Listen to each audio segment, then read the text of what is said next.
Shirley, you're standing surrounded by a work called Negotiated Differences, which was developed specifically for this site and for this occasion. Can you tell us a little about its inspirations? Absolutely. Negotiated Differences is a continuation of my exploration of the idea of heterogeneity and plasticity, which is something that I've been doing in the last 20 years for all my practice. And in particular, this time, I really want to bring all the differences together and how they enter into negotiation with each other. Now, you've chosen wood for a special reason, haven't you, for this work? That is right, but I would say actually it was more of the machine that prompted the choice of the material. I was really interested in the lathe as a very old technology. So part of the differences I want to put together is blending the old technology with the new technology. So the wood is produced by a machine that's been there for a long time. The lathe, which is something that you can put a blank on the machine and then you hold a chisel to it and turn the form. And then the connection you see in this installation are actually made by 3D printing. So I'm blending the old technology, wood turning, with 3D printing. And at the same time, because wood, through a carving process, in sculptural term, is a subtraction. You're taking material away, versus in 3D printing, in sculptural terms again, is addition. You're building up layers. So I'm putting addition and subtraction together to show different kind of differences. You've added other materials into this as well, though, haven't you? The spindles are all wood. They come from over 20 and maybe close to 30 different kinds of species. And then the connectors, which comes in different angle and varies from 2-way to 7-way connections, they are indeed printed with 3D filament that comes in wood, metal, and plastic. So there are a number of different materials as well used in the 3D printing. Your work has famously involved plastic, so how was it? What was the experience like working in such a different way? When you comes in, you might think that, oh my goodness, Shirley Tse, this time not using plastic. It is both true and not true at the same time. I think it's true that most of what you see is actually wood, indeed. But if you really look into it, the 3D connectors that are printed in 3 different kinds of filament, actually technically they're composite. When I say wood filament, it's basically wood particle mixed with a kind of binder. So that binder is plastic. And same with the metal filament. I'm sure it has a certain kind of polymer involved as a binder for the metal dust, so to speak. And so technically there are still plastic in the installation. But however, I want to emphasize that from the beginning, when I chose plastic as my material, it's never really just about the material. I've always been really interested in how plastic is a prime signifier of globalization, of movement, of fluidity, of how it embraces different kind of paradox, and in other terms, that it engaged my interest in the idea of heterogeneity. So even from the beginning, I'm always already interested in plasticity rather than plastic per se. And then once I work with plastic, I've started to do a lot of research. And one day, I was looking into the chemistry process of what plastics are. And it turns out that plastic, which is synthetic polymer, in fact, it's not even a substance, because if you break it down, it's actually carbon molecules. Chemists was able to coat simple molecules, mostly carbon, together to form enormous chain, which called synthetic polymer. So what makes plastic is actually the organization, the structure of putting this molecule together. You see that? So it's the syntax or the code that is synthetic. It's plastic. So it's really not even a substance. So from that point on, I actually gave up using plastic alone. This is about 10, 12 years ago. And I expanded to using other material to further engage the idea of plasticity and the idea of coding and the idea of structure and organization rather than fixating on the material itself. In your statement, you said you hope the work might help us reflect on how we can coexist more peacefully. How does this communicate that? That's just a curatorial statement, but I think it's one interpretation. So I believe that any art is subjected to a number of different interpretations, and the artist's intention or the artist's interpretation, to me, does not serve any authority. So it's one possible story among many possibilities. So I am a sculptor who really interested in philosophical ideas. So for me, I really want to position sculpture as a model of multidimensional thinking. And with that, one can indeed interpret that as a sort of kind of human organization or human relationship. So as you see in this installation, unlike a Lego, that is something that we are familiar in building a three-dimensional structure model where the units are all uniform or standardized. In this installation, each units are different. They all come in different weight, different length, different density, different shape. Some of them look more abstract, some of them look more representational. And among the representational projects, some of them are more domestic goods, some of them are sporting goods, some of them are musical instruments. So all these units are different, but through negotiation, they can come together and build an integrated whole. I think that is sort of the image that I want to create for free interpretation. And there was a rhizomatic structure yes. Behind the inspiration as well. Okay, that part is actually, I call my installation site responsive because I am a sculptor, but sometimes I call my work sculptural installation because when I work with sculpture, I also work with the space. So when I first came here to do a site visit last year, I immediately was drawn to this space, how it has interconnecting rooms. And I already have an idea that what if I make one piece that have multiple components? I mean, that multiple components already in my practice. And I'm able to build something that grow through the space so that it will connect through all the separate rooms into one piece. So that plan is very specific for this site.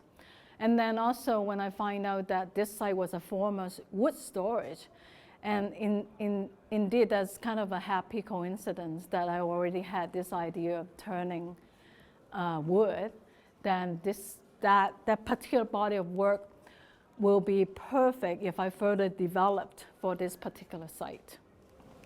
And can you tell us a little bit about the courtyard work? Absolutely. It's quite different. Together, the continued idea of, beside negotiation, I also want to emphasize that it's also play. It's very playful to do this installation. At one point, I remember when we install, I have a pair of hands and I have two other assistants holding, different stakes. And then we'll have a four-person, when then we will have a gap, and then we have to decide how heavy that wood should be and how long that wood should be, and then the fourth person will have to grab from the pile. Maybe they will grab 3 spindle, and then we're trying to play with which one will work. So there's a lot of play and flexibility involved. So similarly, the outside installation called play court is another way in which I engage the idea of negotiation and play. And also to respond to this site specifically, because when I first came into this site again in August, I noticed that this indoor space is quite, have a quite low ceiling. So it would be nice to do a work that address horizontality, that's spread out, versus the outdoor area had this sort of verticality. So I want to make sculpture that address the verticality. And then when I look up, I see laundry line strung across the courtyard. It's like, oh my goodness, it's not like a warehouse like that space across the alley. It's a very domestic residential space. And then you can even hear people talking on telephone, the neighbors, and watching TV. So those sounds of every day is very warm to me, and I want to make a piece that resonates with those actions of everyday life. So, and because this is also Hong Kong in Venice, and I wanted to do something. My work is always this. My inspiration doesn't only come from one single place. There's always multiple things that come together. So beside the verticality, addressing to the residential nature, I also wanted to combine with some of my memory of growing up in Hong Kong.